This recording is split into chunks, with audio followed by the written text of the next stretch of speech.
Just to give you a bit of background, I probably discovered or joined LinkedIn, the platform, I think in 2007 or 2008, and I immediately fell in love in its ability to connect with all these people in the world.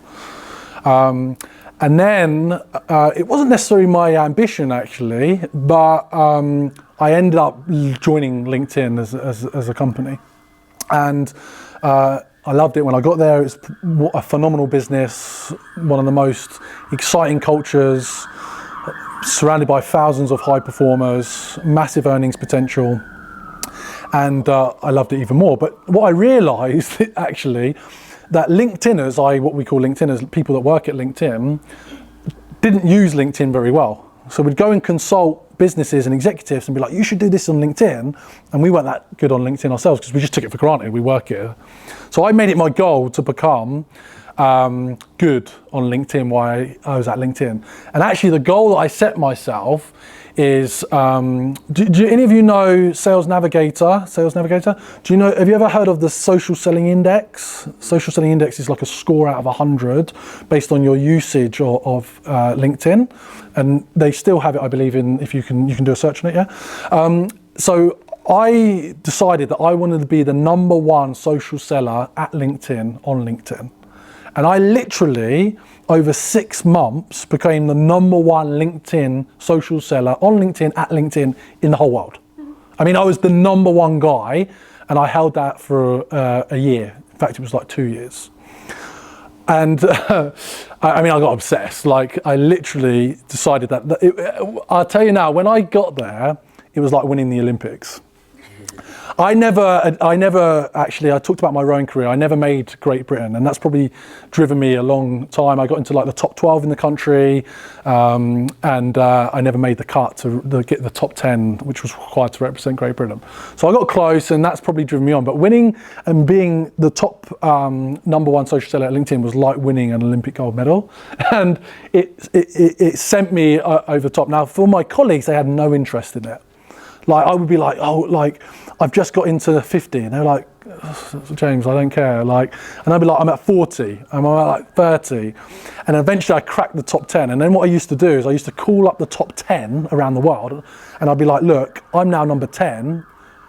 Let's be honest, I'm going to take your spot. So can we make it easy, and can you help me get up there? And then I figured out what you needed to do, and I basically had a score of 98 out of 100. So. What I'm telling you is I know my shit when it comes to LinkedIn, basically. So LinkedIn is massively underutilized by everyone out there. And so I'm just going to give you a few tips that you can use to show it. And you might want to get it open or get your phone open. Okay, so the first thing is your profile. And be honest, how many of you, put your hand up, have a pic that is older than 1 year? All right. How many of you are still wearing your university gown? Good. How many of you are in a photo with someone else? Okay. How many of you, put your hand up if it's not a professional pic? So it was taken just on, Only okay. Right, so the first thing is, the pic and the profile pic is everything. Like, it should absolutely be a professionally taken photo that captures you in a moment where you look enlightened, right? And you look smart and you look professional, whatever that means to you. The other thing is, do you know that on the LinkedIn profile, you can put up a banner behind your photo, right? So that banner, it will often represent your company. How many of you in your summary talk about how you help your customer rather than talk about yourself? Okay, a few of you. So what I mean by this is some of your profiles probably say, I went to this university and I'm really great at this and I love this about my hobbies and I've been a high performer. while you're working in the role that you're working on, your profile should 90% speak to the prospect that you're pitching, right? And there's a few things that you can include that I'm going to write down that you can take away and work on to make sure it speaks to the prospect. So the first is align an explanation of the problem you solve for the prospective buyer. Let me say that again. So it's a line that highlights the problem that you solve for the prospective buyer. So when they read your profile, they see and can relate to a problem that they have or a challenge that they face in their business.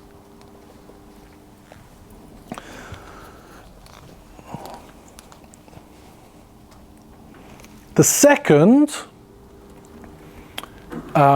is the value proposition. Typically what you're using in your email, the value proposition highlighting the solution that you have to the above problem statement that you've put above. The third part is a quotable case study or social proof reference that your company supports other companies in the industry. So for example, you might list 3 companies that you can publicly talk about. Like, we help, I don't know, Adidas, Apple, and Nike with XYZ challenge.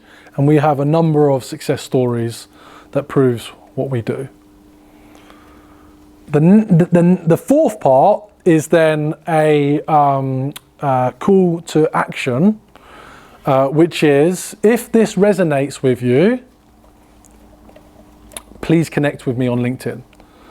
Like, you're going to go away and just reflect on this day. We're not going to have time to go into it deeply today. But what I want you to do is start thinking of your LinkedIn profile as your magnet, as an attractive magnet for the prospects that you need to convert to the meetings, to the opportunities to hit your goals.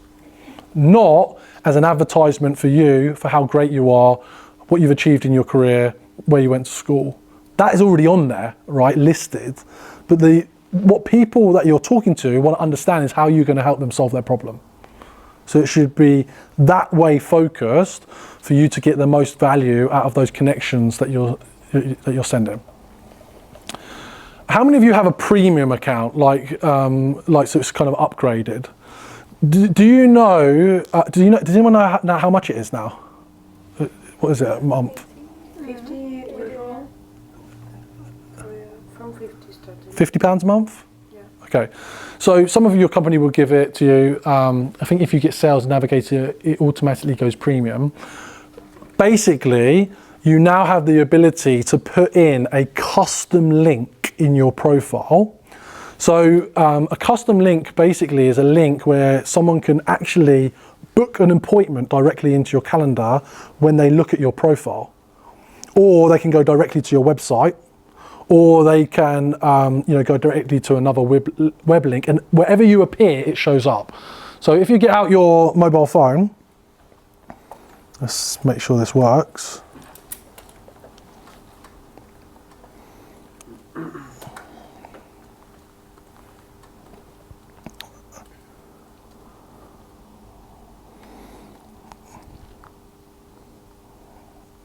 And so go onto my profile, so type in James Ski.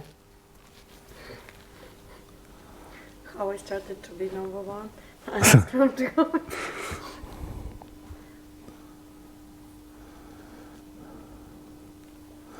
And can you see at the top under open to or add section, there's a book an appointment link. Yep. Mm-hmm. So that you have to switch that on yourself.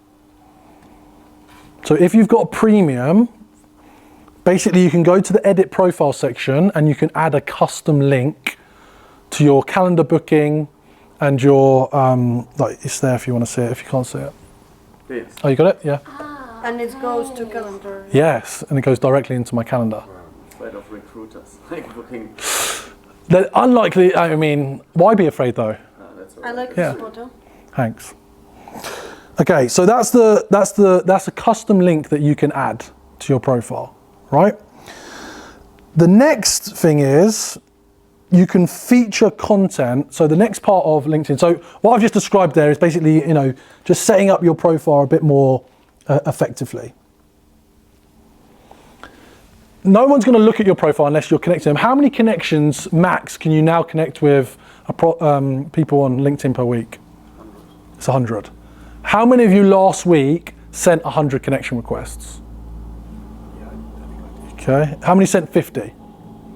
10? You're a manager, yeah, maybe. Well, how many of your team's prospects are you helping them connect to? It depends. For the top performing, but definitely You do help. they come and complain every week to me. Can't connect with more. Okay. Basically, if you're not using the 100, you're missing a trick, right? Like ultimately, the amount of contacts that you must be calling, once you make a connection with someone, you know now that there's multiple stakeholders in the buying process, right? Don't wait for a buyer to turn up on a meeting 2 weeks down the line before you send a connection request. And I know people will challenge me on this. Like, it's not about having met someone first. Honestly, that's old school thinking. Don't wait, because you'll be waiting anyway when you do eventually send it to them, right? So you can always, you know that you can send an invitation and then you can cancel the invite. So you can kind of clean out your invites. So every time you send a notification invite, they get a ping. So you can cancel it, and then a few weeks later, you can ping them again.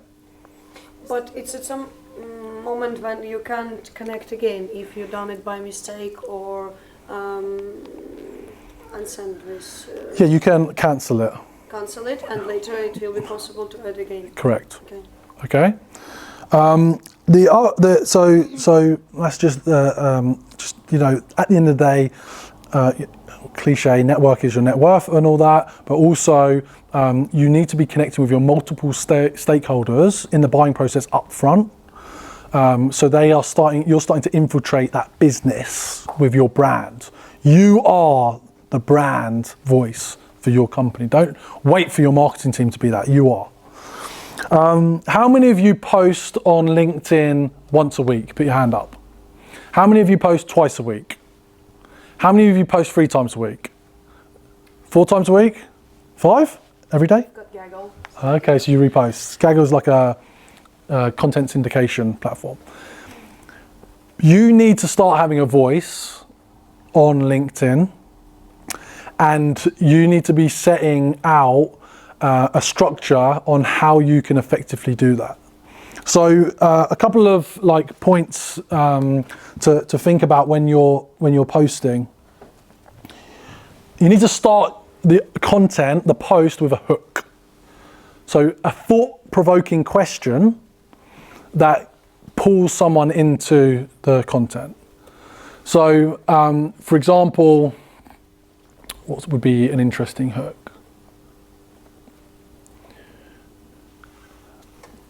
Are you aware that X percentage of salespeople are not currently on target? That's the question. That's the hook. So you're like, no, or yes, you are. Then you go into your content. The other thing is with the content that you write, and you will see this a lot, but you might not be doing it yourself. You need to leave spaces under the posts that you're writing. None of this bunched up text, not the way you write like an email. You need to leave spaces under the text, right? So like a gap on the text, not one line after another. The other thing is, if you want someone to take action on your content, don't put the link in the post, put the link in the comment. So LinkedIn, this actually applies to all platforms, do not want you to send people off their platform. So if you post a link in the post, they downgrade it from the algorithm perspective because you're taking someone away from LinkedIn. But in the comments, and I'm sure they are working on this, but you just get a higher click-through rate on what you're putting through. The other challenge that a lot of people have with LinkedIn is they're like, well, I don't have anything to say. or I've not got anything interesting to write about. And this comes down to you thinking you're not already interesting or you're not ready to share something. One, your company's got loads of content. Don't just repost what they've got.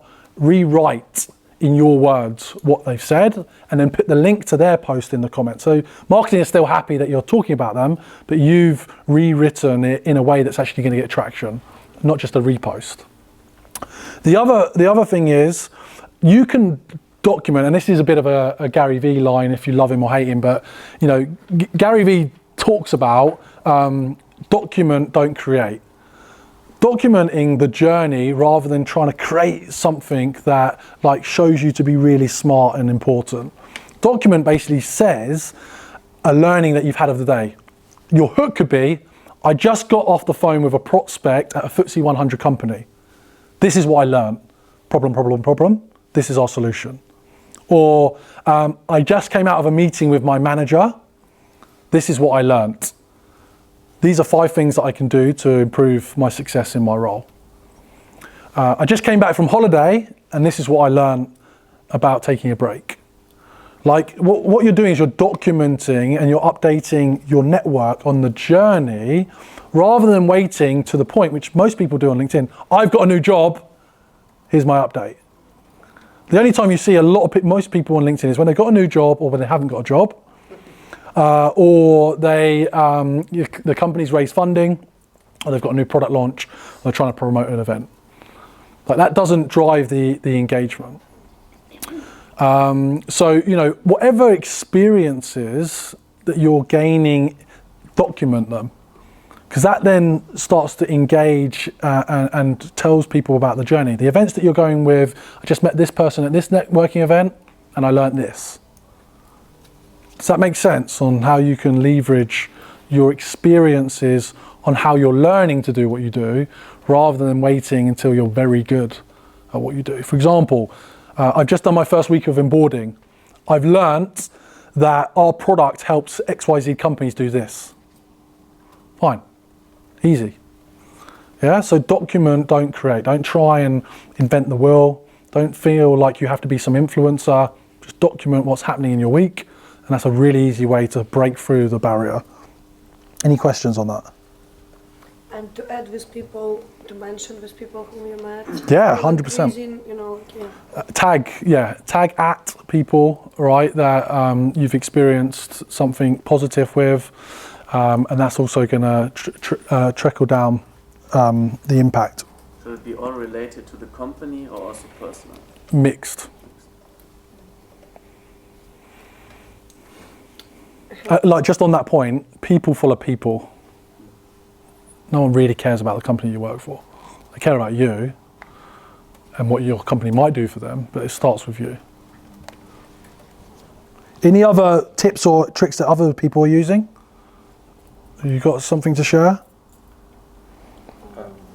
The other thing I did recently, and I can't believe it worked as well as it did. I just put a poll out for, like, I always try to, I've started trying, I hate LinkedIn for ages, I'll be open, I'm trying to get into it now. And I try to have a sense of humour, and we work with a lot of finance professionals, and we basically we know our 3 problems. So I went, look, not try to say anything, just got towards month end. Of these 3, like, what are your problems? And I put the 4th one is getting a phone call from me. And I got, like, a load of my mates was like getting a phone call from me, but I literally just got prospects who have told me what their problem is. And then you can just go to them and go, hey, look, saw you comment on my poll. Look, you saw this problem, do you want to have a catch up about it? And it's like the sales cycle is so much easier. Yeah, how many people have created a poll on LinkedIn? Okay, so when you create the poll and you get the answer, you can see everybody that's answered. Then what you do is you go and find them in Messenger and you share the poll with them in a direct message. And you say, I saw you answered this question on the poll. Maybe we should have a chat about what you answered. It's completely real time, as Nat said. Perfect way to interrupt someone and get them on the phone. Quick question. So from a company perspective and selling and building your network, do these people always need to be your ICP? Or is it okay, like, I feel like I don't have, maybe it's me starting with the connection piece and getting enough connections for ICP, but yeah, just curious, like. So what ask that again, slightly differently. For example, if you did this poll and you reach out and say, I saw you answered this. In order to ask that question, does it need to be your ICP? Okay, well, look, it's a time efficiency thing. You probably don't want to even send, if someone random's answered your poll, do you really want to have a conversation with them? No. No. But I guess then for me, I'm like, I just did. So groups are like the forgotten love child of LinkedIn. Like Facebook groups have always been a massive engagement like part of Facebook strategy. LinkedIn have always historically neglected groups. So you have these groups that have very little engagement. Therefore, though, I actually feel like if you are posting in that group and it's relevant to those industry people, it could be interesting. The thing to do with your post, and this is the next part of LinkedIn, is you post and you're like, no one's looked at my post or no one's viewed my post. What I then do is then I will share it in the direct message with my prospects and ask them their opinion on what I've just posted. So don't wait for someone to comment or like on your post. Literally post and then share it into their direct message and say, look, this you can say something like, this resonated with one of my customers this week. I thought it could be interesting to you. Have you got any thoughts? Now, we all know it's, multi-touch, multi-cadence, like you've got to keep hitting people to stay top of mind. Don't also expect everyone to go, yeah, this is my opinion, but it's in their inbox and you've just used a different way, because sometimes you just write texts in your DMs, your DMs are just text, and you keep following up another text message, another text-based message, whereas if you start like adding value with like, the company just said this, or here's a poll, I'd love it if you voted. What did you think? Or I've just done this video, and I'd love to get your feedback on it. So use the DMs to comment in it. The other thing is, how many people leave voice notes? Okay, so how many people know that you can put a voice note on LinkedIn DM? Okay, so you know it's there, but you don't use it. Bizarre. But it was impressive what someone is using. Yeah, after video, voice is the most powerful way to build trust with someone.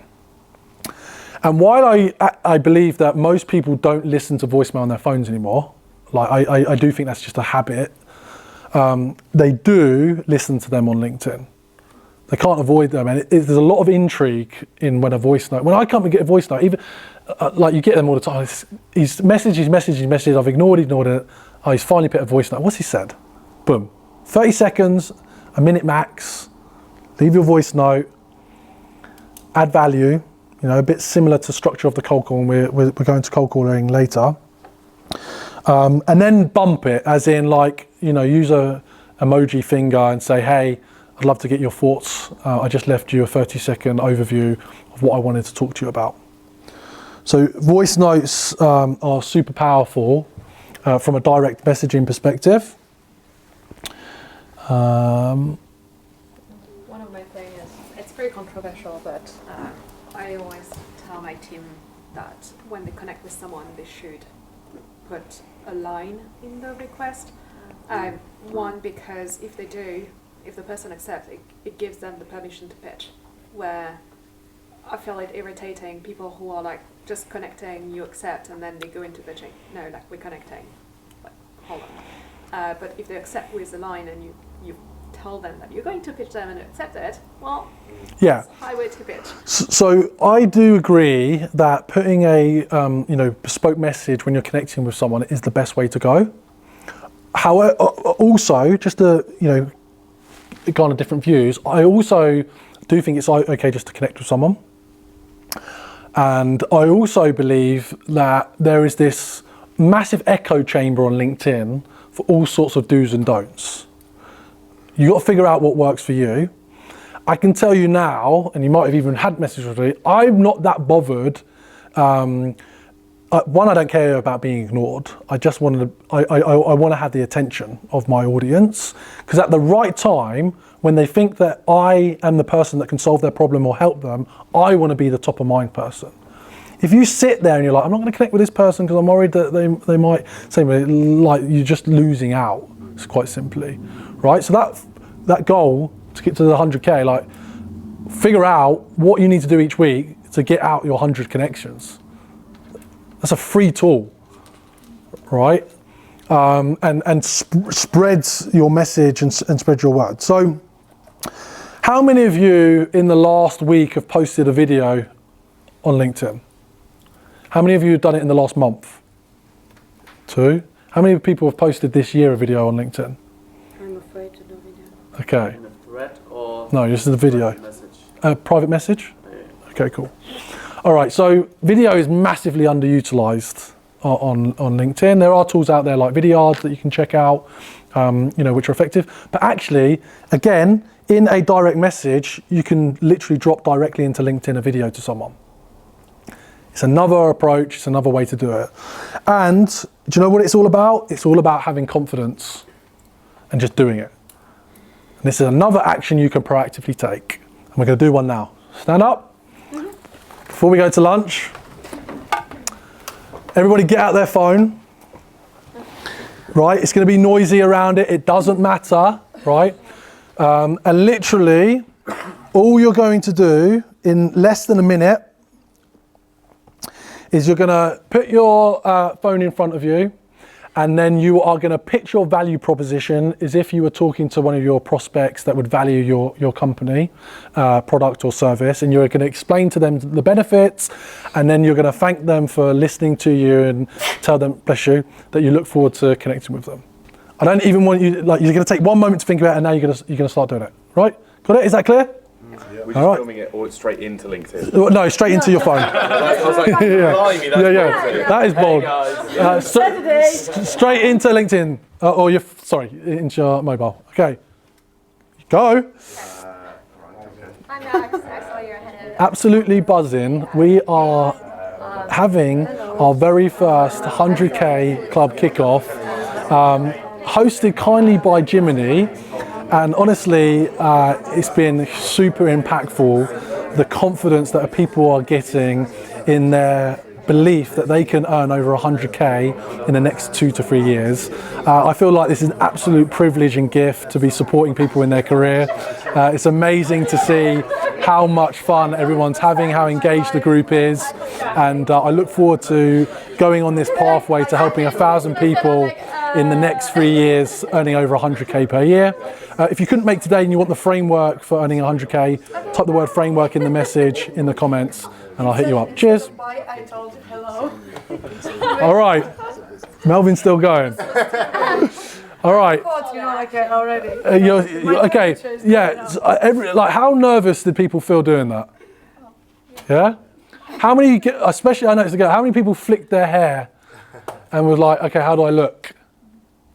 I forget to use my lipstick. I said like, oh. Okay, right. Like my voice is changing. Okay, voice.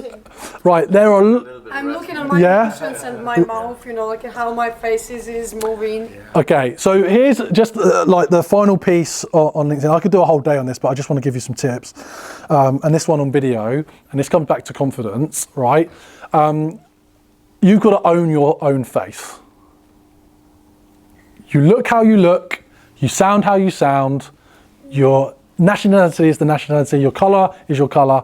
Like, is who you are, right? So, like this BS that you shouldn't put yourself out there because you look like this, sound like this, is absolute rubbish. Like, just back yourself and own your face and start using video because it will give you a competitive advantage.